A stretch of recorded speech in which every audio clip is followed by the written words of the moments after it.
just wanted to say a big welcome to our farm. For those of you that I haven't met before, my name is Jo Sheridan and I'm the demonstration manager at our farm. And we've got our superstar farm manager here, Tom Buckley. And between us, we're hoping to cover off for you a little bit about how the season's gone to date, a little bit about some of the challenges that the industry is sort of facing at the moment, and then get out and have a look at what's happening on farm at the moment. And we'll be able to see the cows, the crops, and also the calves on the chicory as part of the farm tour. So, of course, our farm, 144 hectare dairy farm in the heart of the St Peter's campus here. St Peter's, Cambridge and Lincoln University created a joint venture which was then supported by our partners Balance Dairy NZ, Fonterra Farm Source, PGG Wrightson's and Westpac. So collectively we bring that knowledge, that expertise to the table to try and demonstrate excellence in farm performance to create a sustainable future. And you'll see that threaded through our discussion a lot today as we're trying to create a real balanced approach to a sustainable farm system, and that takes quite a lot of tweaking along the way. Now, a couple of,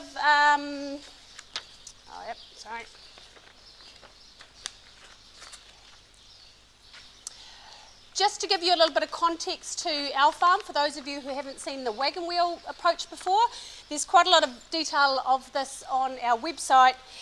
But in 2020, we revised our KPIs under each of these areas to better reflect that growing impact or focus that we've got on the environment, our quality workplace, and some of the animal wellbeing outcomes. So previously we were quite focused on farm performance, but now there's a lot more pressure in these other areas of our wagon wheel. Now, 2021 was the first time that we have reported against these new revised targets, and each of these areas have effectively got some primary KPIs and then some secondary KPIs. So when we talk to the farming community, we try and talk about how we're journeying towards each of these KPIs and why they're important for us.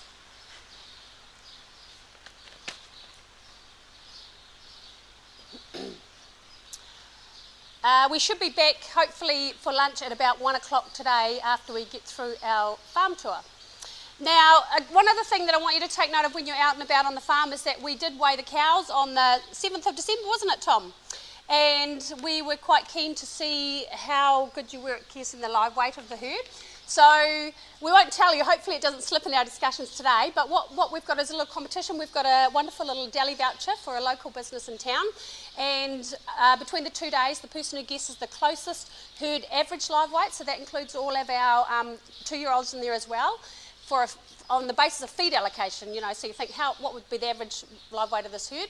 Whoever gets the closest to guessing it will be able to win that prize by the end of tomorrow. So when you come back from the farm walk, we'll give you once you've seen the cows, we'll give you some slips to fill in and you can be in to win, okay? So try your hand at that. Right, so we're going to get into some of the detail now. You'll have a farm focus handout with you, and what we'll try and do is refer to some of the graphs along the way. We haven't included all of the graphs in the PowerPoint, but there's just a couple that we want to highlight that helps to tell our story. Now, the farm performance really is the key part that underpins our business. So you've got to be in the black to be in the green, really. So we have to have a good, sustainable, well-performing farm business to enable us to do the other things we want to do in relation to animal wellbeing outcomes, quality workplace, and our environmental targets as well. So our system is chosen to make the most of our natural resources, the climate, and also the expectations of our community. I'm not sure if you're aware, but the cycleway will be opening up, I think, in January, and it goes for almost 4.5 k's all through our farm, dairy farm. So we have quite a clear understanding and expectation of what our wider community expects our farm to look like and perform.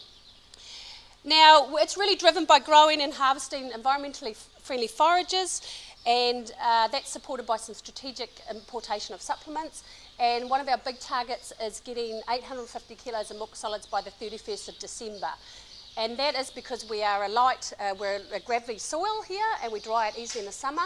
We know we get good, reliable spring weather that we can handle fairly well.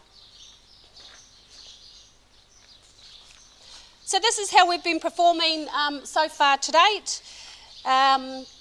This is the last sort of 5 years worth of performance. All of this stuff can be found on our website if you want to look into more detail of it. But we can see that there's been a little bit of a challenge with our 850 target, and Tom will talk about that a little bit more, but in relation to a trade-off with our purposeful lives for calves objective, which of course is increasing our gestation length and meaning we're not getting as many cow days of milk early on. So there's always a trade-off. Every time we introduce something in the wagon wheel, we're often trading off in another area. 2 years of very low rainfall years, around 700 to 800 mils, and we've managed to pick back up to about 13.7. We really want to hit that 15 tonne of pasture and crop growing, and then we'll offset that with less supplement brought in. So not to do more milk production, but to offset the imported supplement side of our business. Okay, so what I'm going to do is ask Tom to talk through some of the farm performance stuff that's been happening on the farm. So, do you want to jump up here, Tom? I'll give you this. Yep. Notes? Yep, go for it. Okay.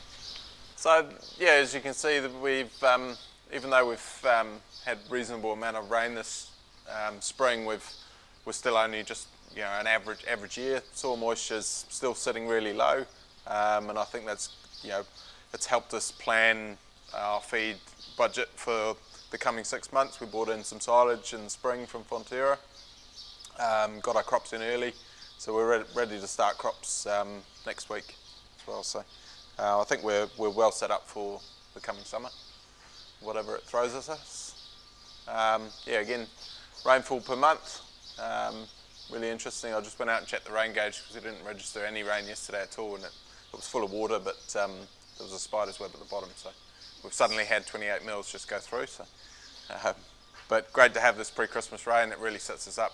Some post-heading date, we get a lot of leaf growth heading into the latter part of December, which is going to help us boost that protein into the cows, and good addition with the crops going forward. Growth rate's much more level this year, as you can see. Yeah, we've the last 3 months, 2.5 months, we've had good growth rates, but it's been a lot easier than last year with sort of weekly ups and downs to manage quality and quantity that's available. Last year was a nightmare, just locking up silage and then eating it a week later, because suddenly our growth rates dropped down to 50 again. It's been a lot easier to manage that this year. Milk production just a little bit ahead of last year, but we can put that down to not taking milk out of the vat and using calf milk replacer. We're going to talk a bit about that later. Yeah, we're just doing under 1.6, a little bit behind last year, just with a hot week last week and wet week this week, really. I think that's made a bit of an impact, but still happy with how the girls are going and what they're looking like. Nice even drop off compared to last year's sudden drop off at the end of October.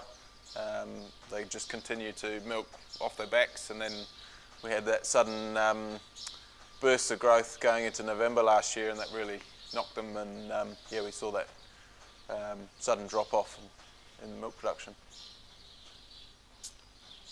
So this year we've made the decision to aim for the Tahi target within the farm cooperative difference.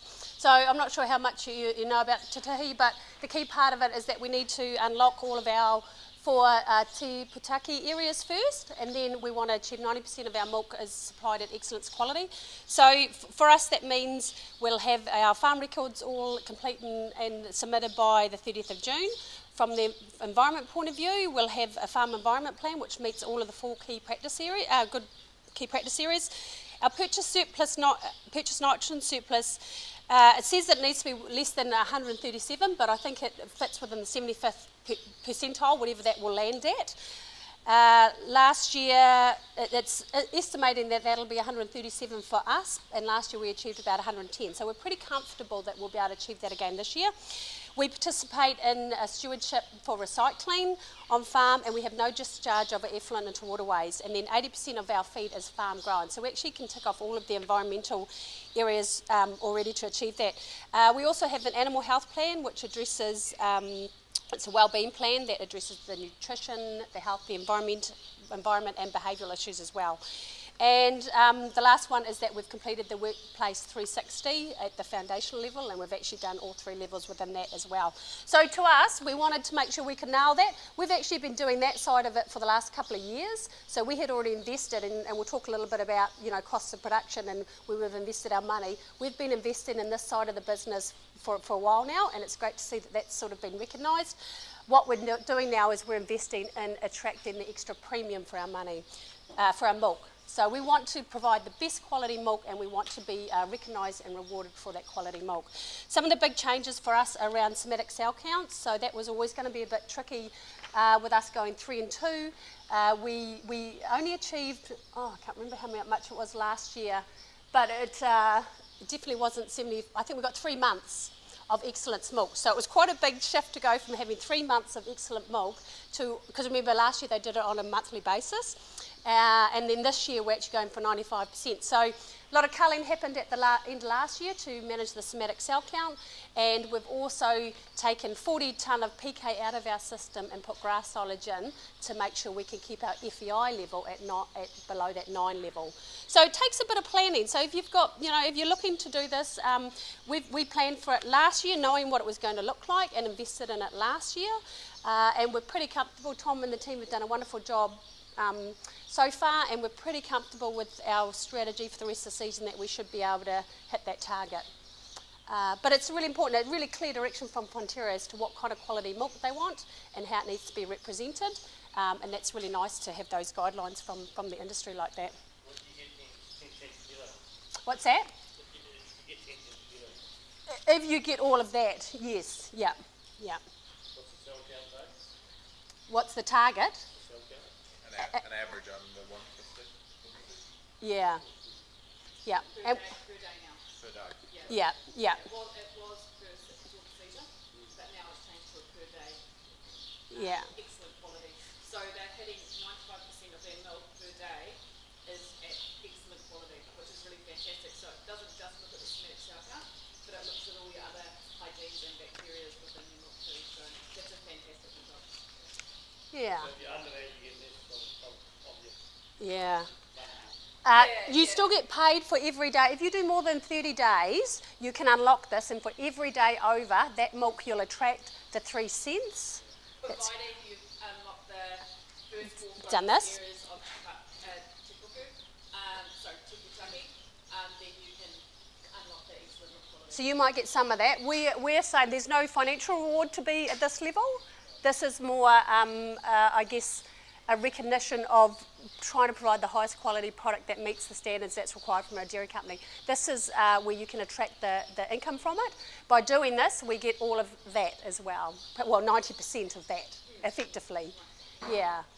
So it's unlikely we'll get 100% of all of our milk with the 10 cents, but what we're trying to do is get 90% of that. So for us, that's an extra 16 and a half or something, almost 17 grand. Yeah, so it's not a lot of money now, but it does position ourselves to respond to where the market and where the payout indicators are, and that's what we're trying to do with this. Yeah. So Tom, do you want to go on to the next slide, because that talks a little bit about the somatics? How much is the going to 3 and 2 changes the cell count? Quite safe at the moment. So I'll take it as a really good win. We've been pretty stable under 100. I think there's been 8 days over 100 this season. It won't go over the 150 days. Hopefully not, but it all depends on the weather next week, really, Yeah. as we transition. And then again, when they're full time on the crop as well. But with the culling last year and a slightly more focused approach on dry-off plans with the use of antibiotics, we want to try and move away from that. But we just sort of concentrated on those high cell counters. We've got less of them now. And less repeat offenders, and our cases of mastitis have been brilliant. So does the 3 sort of change it like once a day to go up? Yeah. I don't think it's quite as bad as that, but you see. You can see that. So that was the What's that, culling 20 to get ready for 3 and 2, and then that was pretty much after the 3 and 2. So that's Yeah. the year prior. And pre-Christmas last year, we did get rid of 10 cows, and I think 7 of them were high cell count cows or repeat offenders. So. Yeah, but this has been a great result, and I sort of talked to Tom about what have you guys done differently, and I think you've talked about, everyone's just paying attention to the cows. Regular milking team, so we don't have as many relief milkers come in, having a stable team, which is nice. And everybody just pulls something up straight away and checks it out. So we're not doing regular stripping unless they see something on the sock, etc. But just good practice. And the early culling, I think, to start here is fantastic for us. Look at the history that's compared come before to us. the All previous the years. years prior. And I think another thing we did differently this year was because we were keeping the calves for longer, because they were either going to sale yards or getting sold to First Light as Wagyu calves. We kept the cows in the colostrum mob for an extra 4 days, so they were better transitioned into the milking herd, but we had that extra milk available to feed to the calves. So I think that has helped with keeping an eye on that mob of cows. It's easier to find a status cow in a mob of 40 than there is 400. So I think that made a huge difference too. So in order to do the production that we've done to date, so as Tom mentioned, we're about a couple of thousand ahead of where we were last year. What we try and do is we go back and have a look at what feed have we eaten to be able to do that. Remember, we're trying to target a 15 tonne of dry matter per hectare pasture and crop harvested. What you can see quite interesting this year is that we've been able to eat a little bit more, so we've gone from 6.6 to 6.8 in total, but the 0.2 of that has actually come from imported supplements. There's a little bit more of homegrown feed there, but it was a wetter sort of earlier spring period, and we fed a little bit more palm kernel earlier on to get through that time, and we also noticed a little bit of a slower growth rate in that early spring period.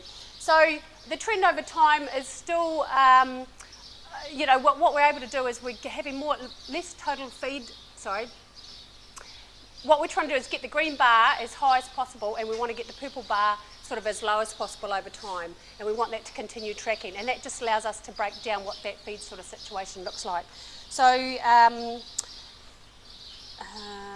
so at the moment I think we fed about 70, 80 tonne of palm kernel to achieve that result, and we've got a total budget of about 160 tonne for the year. So we try not to use as much as we can, too much in the spring, so that we've got more available for the autumn feeding. But it's really helped this spring just with not putting that nitrogen on in July. We had a little bit of a hole in August. It was a bit bigger than normal, so pushed us to feed some supplement out, even if it was just a trailer of palm kernel to the lighter herd, just to give them access, and to the colostrum mob just to keep them closer to the shed as well. Yep.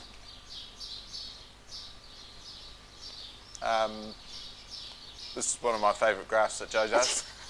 Just love this one. It's like the Paddock Performance Awards. From our weekly farm walk data, we're able to tell, same as the cows, when we do a herd test, your best and the worst paddocks. On the right hand side, that's all our new grasses over the last 2 years really, and 3 years, some of them there. Yeah. And down the far on the left hand side is paddocks that have gone into crop this year. So there's a few down there that are chicory for the calves, and the brassicas as well that have gone in for the summer feed. So and this stuff's really important for us this time of year, because we're already making decisions about next year's paddocks for crops. We've got last year's total annual yield, we've got this year's yield relative to a slightly wetter spring, and we're also able to then look at the composition with plantain and clover in it, and also pasture condition scoring to make the decision of which paddocks we're going to do. So we've got that information at our fingertips now to make an informed decision on our regrassing strategy in the autumn. Yep. This one's quite cool, so nitrogen map. I don't know if anyone's used these before. A couple of people from Balance here, which is always great. So what we're able to do, so this, of course, this year by the end of July, I think it's pretty much end of July, 1st of July 2020, 31st of July 2022, you have to submit your nitrogen report to your regional council. So this is the first time that we've had to do this, and it's been a bit tricky trying to get our head around per paddock application, because we tend to talk about averages and things like that. So what we're able to do, Balance have actually got this really cool tool which helps us to see nitrogen application per paddock. Now we've got, why this is really important to us is that we've got an overarching goal to reduce our model nitrogen loss. It's currently at about 34, and we really want to get it down to 32 or lower and trending down, because when we get plan change 1 comes into effect, they'll have some really clear indicators about where we can exist as a permitted activity. So this is really important for us. So one of our goals is, of course, to reduce our nitrogen surplus and also reduce our nitrogen fertiliser use, and also be able to use it more effectively. So we plan to use about 120 units of nitrogen over our pastoral area, and then on average we add about another 15 for the crop needs, and that kind of gets averaged over the whole area as well. We're doing this sort of change in conjunction with adding in 2 white clovers and 1 red clover into our new pastures as well, to ensure that we've got a ready supply of naturally fixed nitrogen for our growth. And we've been able to use this tool this year to load up our nitrogen application per paddock, and it gives us a couple of hotspot areas. So you can see that some of these areas we've got some over 217 kilos of nitrogen already. Those are our crop paddocks. And we've got some at sort of 158, and then you can see the rest of the farm sitting around that 70 to 100. And the reason that this is really important for us is that on any pastoral grazed paddock we can use no more than 190 kilos, and then any paddock that has got grass and then a crop, any of that extra kilos of nitrogen have to be averaged over the rest of our paddocks. So if we put 250 kilos onto one of our paddocks that has a crop and pasture on it, then we've got to have 60 kilos less on another paddock. If that sort of makes sense. The only way we can do that is start to understand nitrogen at a per paddock level. So these tools are really, really helpful. Next one, Tom. What it also enables you to do is track your increase in nitrogen use over time. So we're at about 80 to 81 units, and you can see that target up there at 190. So our target, of course, is 120. We've got 40 units to use for autumn recovery and for new grasses, and that's sort of how we plan out our nitrogen use. So anyone from Balance want to add anything to that? Have I got it right? Okay, cool. But what I would say is start to understand it. Don't get to the autumn and go, crikey, where is all my nitrogen? How much have I got left to use? Because if we end up going dry and we need that in our toolkit, if we don't know where we're sitting with it, it can get very, very dangerous territory. And with the cost of nitrogen at the moment, we want to make sure we're using it as effectively as we can to get the best possible response. Okay, cool. So Tom, these are our R2s. Yep. So I was just talking to the grazier this morning. He's also really happy with this rain, just to boost that growth going into summer. So he doesn't have to do quite so much feeding out, but he's really happy with how the stock are looking. He hasn't weighed them yet, but he's planning to get it done hopefully before Christmas or between Christmas and New Year. But you know, these are the future of our herd, so we want to do them as best as we can. And one of our strategies with, of course, the heifers is we need to have well-grown, highly reproductive replacements coming into our herd as we continue to reduce our replacement rate. So we're looking to go from around that 22, we're originally about 24, 25, we want to get down to 18%. We need every heifer to be well-grown to sustain herself in the herd and to keep getting in calf. So that's why we're focusing a lot on our heifer growth, and hence our strategy when we get out to the calves around having the calves at home on chicory. Cool. Right, so animal wellbeing. Keep going there, Tom. So here's some of our key KPIs around animal wellbeing. There's a couple that we can update for this season already. Purposeful lives for calves, we've reached 70% for that this year, and healthy calves we're up to about 83%, and that's a total blood protein test. The rest we'll wait till the end of the year to get to there. Replacement reared is about 22.4. So we're trending in the right direction on all of our KPIs. These are really important for us because they are expectations and needs of our wider community, but they also ensure that we're providing the best possible environment for our cattle here, for the stock, and making sure that we're taking good care of them. So these are some of the high-level indicators. We've also got a lot of low-level indicators that we'll talk about as well, body condition score, tail audits, etc. So let's go through these, Tom.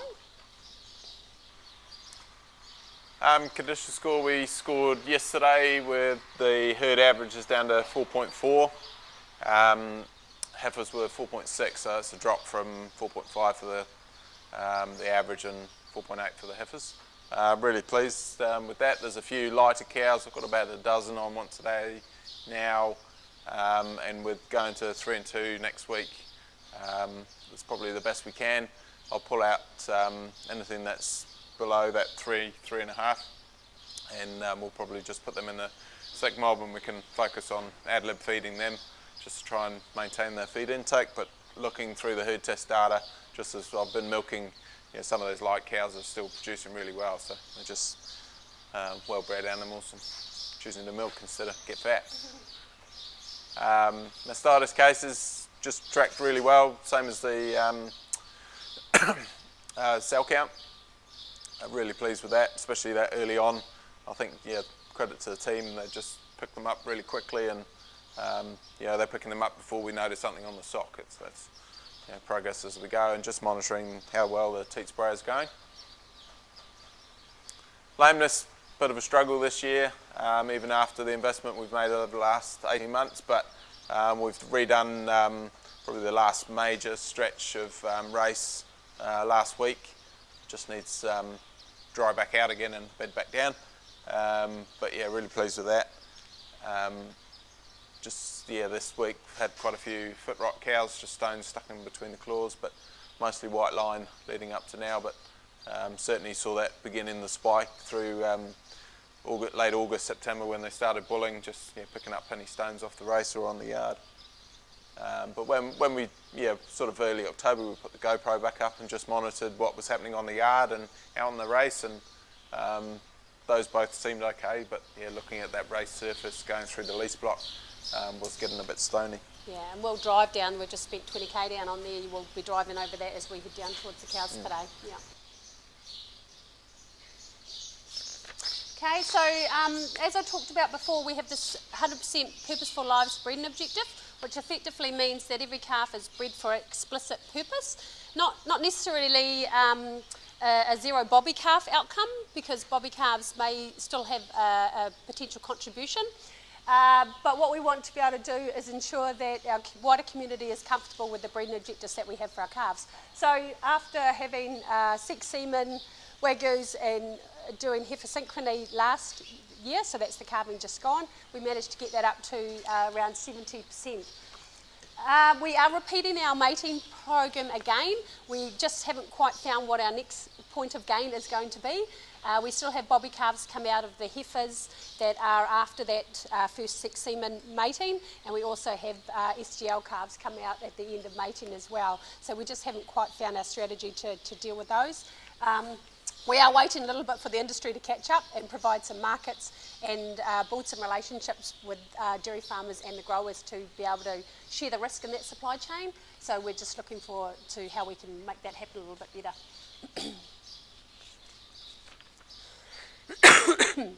Cool, okay, so environmental KPIs. So one of the things that Tom mentioned before, he talked about, how we used a bit more supplements in the winter. One of the things is that we try not to use nitrogen in June and July, and only a little bit in May. So every time we try and make a move towards reducing our environmental footprint, there's often a farm system change or consideration that we need to manage. And so one of the things that we wanted to share with you today is a little bit about managing that balance between environmental footprint and profitability, because that's where people are really starting to see the trade-off. So if we go forward, I'll just grab that off you, Tom, for a sec. Thank you. Okay, so this was we've got two big KPIs. We measure biological greenhouse gas, and that's both methane produced from our stock and it's nitrous oxide, which is produced from soils, fertilisers, all that sort of stuff happening within the natural environment. So we measure it using Overseer, and this is our biological greenhouse gas movement over time. So the last couple of years, we got really, really low. They were 2 drought years, and we didn't achieve our milk solids production. Last year we exceeded our milk solids production, and lo and behold, our biological greenhouse gases shot back up again.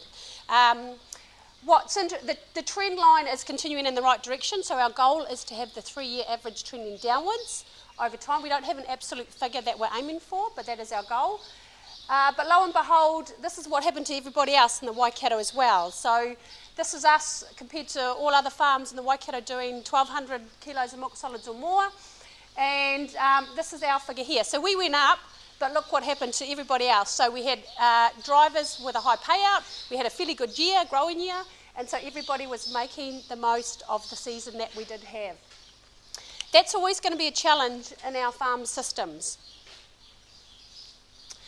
What we're really looking for is true efficiencies that can be gained over time. Now, the last time that we produced 178,000 kilos of milk solids was in this year here. So what we do know is that this time when we exceeded our production target, we were actually able to do it with less emissions, but we also did it by generating higher profitability as well. And what we want to start doing is move from here to over here. So we want to be low emissions, and we want to make sure we maintain high profitability. At the moment, dry matter intake hasn't really been decoupled from methane emissions, so when we have a good growing year and a good payout year, we are going to end up producing more methane, so the methane part of the equation. And what this tells us is that there is some embedded changes that have had an impact on producing the same amount of milk with less emissions. A lot of that comes down to high quality feed and high quality stock. And they are then able to convert the dry matter that we've got more efficiently. And that's what we really need to focus on going forward. And we've also done it in a situation where we were able to attract more income for that product. So i.e. a higher payout, which is of more value to the products of more value to Fonterra. So the methane one, the biological greenhouse gas is going to be a tricky one. We do know that there are some changes that we can make and keep bedding those down, but we're also very intent to understand how we can further reduce methane with inhibitors coming on board, and also some of the forage research that's going on with some products, potentially plantain, rape, all those sorts of things as well. So we're really keen to follow that. When it comes to nitrogen loss, very similar story. So what happened last year, because we had a really good autumn, we tended to cull a little bit later. This year's going to be interesting too, because we've already got stock backed up. I know stock agents can't get stock off farm, so we're already planning for thinking, what will that look like for us? The more stock we have in the autumn, past our usual cull date, the more nitrogen, surplus nitrogen we create in our soil profile that potentially can be lost. And that's effectively what is represented here. So we had a little bit of a blimp. We got down to about 32 units. Remember, we want that to keep trending down. We had a bit of a blimp last year because we once again higher production year. This is what's been happening to our district. Similar, different KPI. This is nitrogen surplus rather than N loss, but similar kind of trend, although we managed to keep going down and the benchmark pretty much stayed static. So what we can understand from this one's a little bit better probably picture to do. This was the year we did the same production. Look at the shift that we've made. The nitrogen gains can be bedded down really easily over time. They're not so dependent on the production seasons, and that's really, really encouraging. So we want to keep journeying this way to get probably around about here, hopefully. But there's some really good promising stuff that happens with nitrogen. There's a massive detailed list on the website about all the different strategies that we've used with nitrogen management, and it's about the right product in the right paddock at the right time is effectively what we're aiming to do, and using all the tools that are available for us to be able to do that. Okay, so we've touched a little bit about the business health side of managing the environmental impacts. What I wanted to do was talk about we were going with this over time. So I'll just update you to where we're at the moment. So this is our budget from that we set in March. So we set our budget in March, not knowing what the payout's actually going to be. We've got some early indicators, and this is how we're tracking so far. So in general, we've got $166,000 extra income that was unbudgeted for. So that's payout, and that's dividends and extra stock income. And our farm working expenses are currently about $2,000 under budget. So, and in that we've included a couple of things. We've got an extra 11 grand worth of milk replacer that we decided to use this year, so that was a change of tack for us.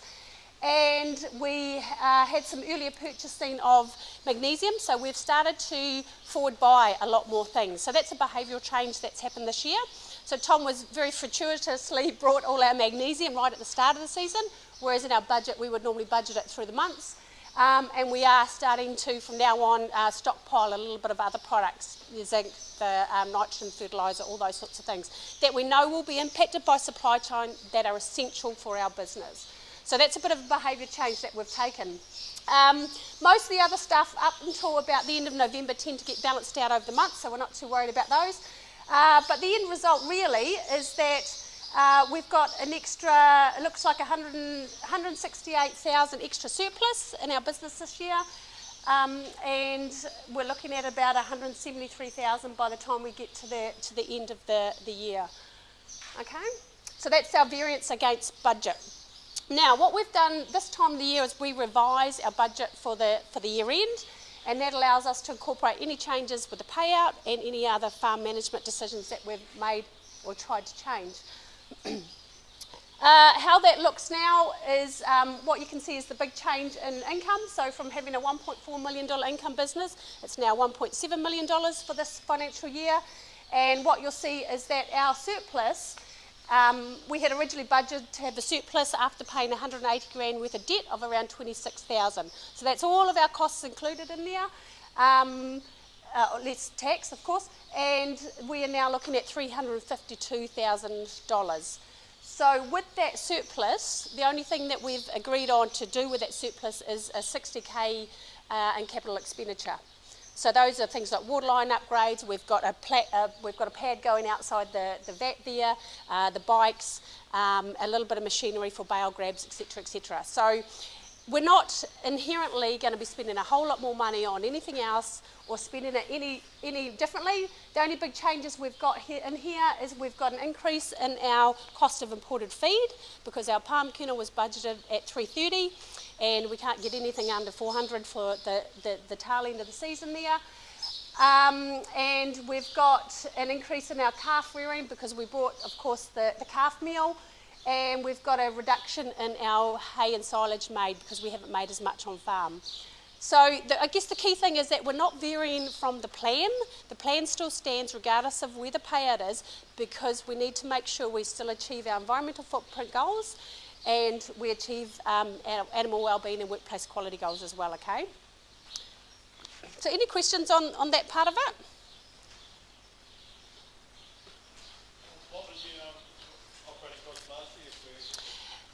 Oh, well, we're $4.60 per kilo of milk solids, so multiply that by 12.15. Yeah, so that's what I want to talk to you about now. So last year, the top 20% in the Waikato, remember they generated about $1,400 extra operating profit than we did this year. So there's always a gap between us and the top 20%. What we can't always see is the link between their environmental performance though. So there's often a bit of a trade-off. Dairy NZ is working closer to getting those quadrants together, but what we really want to understand is what is the environmental footprint of that top 20% and where's the trade-off on profit versus environmental performance. Really good question about where we're going this year. So last year we hit $4.60 per kilo milk solid. This year, this is what our budget looked like. We approved in March a budget at $5.20 or $5.21, and this is how it breaks down.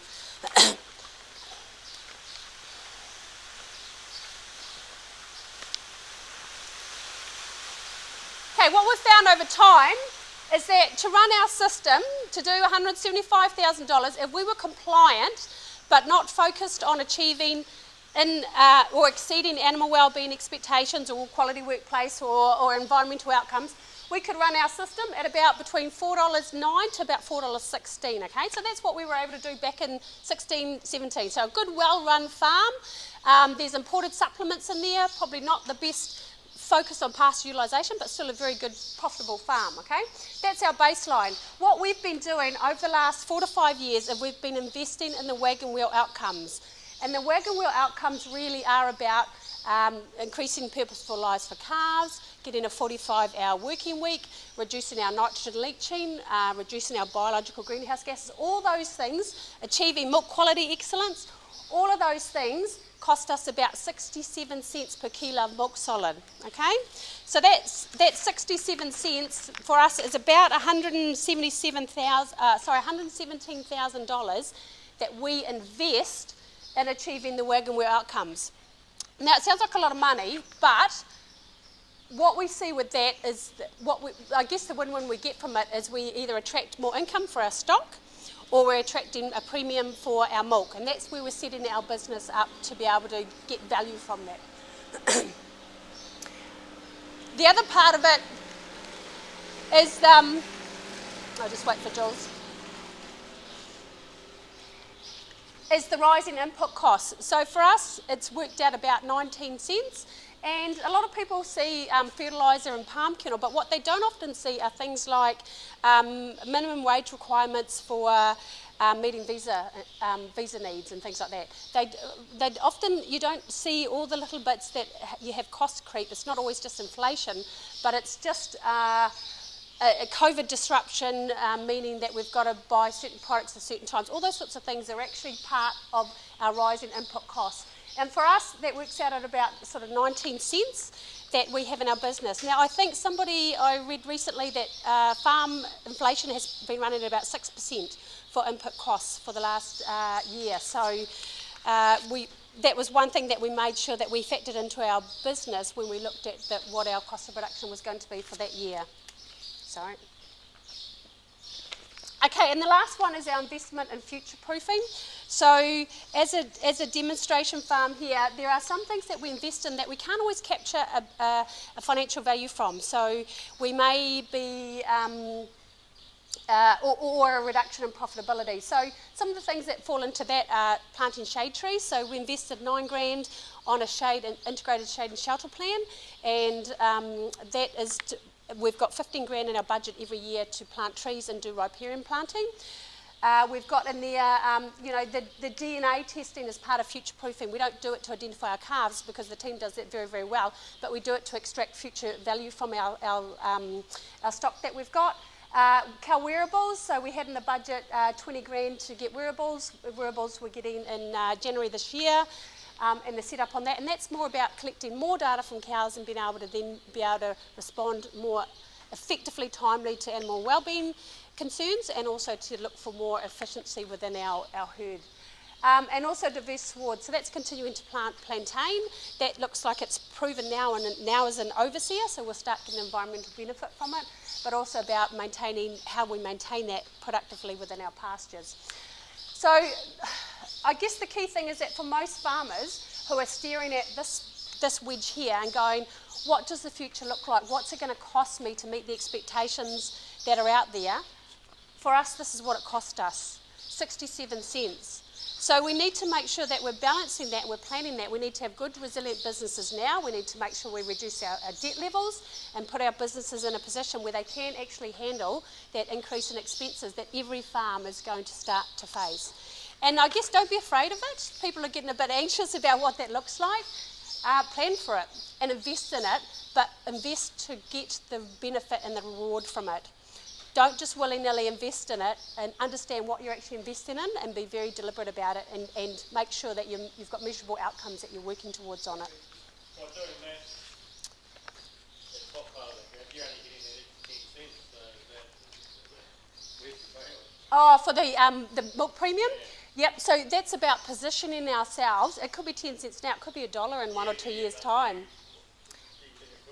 It could be, yeah. There's a framework now which they now have that will be able to add value to a product. And we see from other dairy companies, there's actually quite a lot of value that gets put on somatic cell counts. I have no reason to believe that it won't be used in the future to, and that's how we're positioning ourselves. So we can't extract all the value from that investment, and for us, the investment, it hasn't been a huge investment this year to get the somatic cell count and the PK. Normally the PK bit would cost us a bit more because we pay a premium for grass silage. This year we actually get our grass silage cheaper than our palm kernel, so it's actually been a win-win. But you're right, we are investing now to set ourselves up for where we think the value will be generated. And the value is not just generated in income, the value is generated in our right to farm. So how does our community see the way we do things, and do they see that we do value our environment and we do value our stock that are on farm? Yeah. But understand what that looks like for you. You might have different drivers, different indicators, But plan for it and factor it in. Don't let that cost creep happen without any real purpose or direction.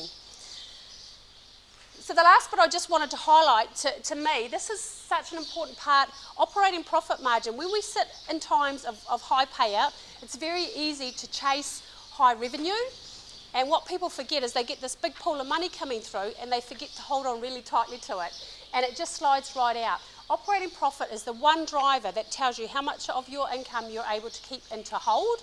And this is a real big driver for us. And this indicates business resilience. As the payout goes up, you can see this is us compared to the top 20%. Their income was 12,000 a hectare, but they were also doing 1,500 kilograms of milk solids a hectare. So their methane footprint is, of course, a lot bigger than ours. We're still holding on to a huge chunk of our income that's coming in. So that proportion of income that we're keeping as profit is really, really important. So make sure you look at that for your business. Some top businesses can work around 45%, which is awesome. That's where we'd probably like to get up to in that space, but what we're looking to is growing it. So as income increases, we need to make sure that we continue to hold more of it and keep more of it.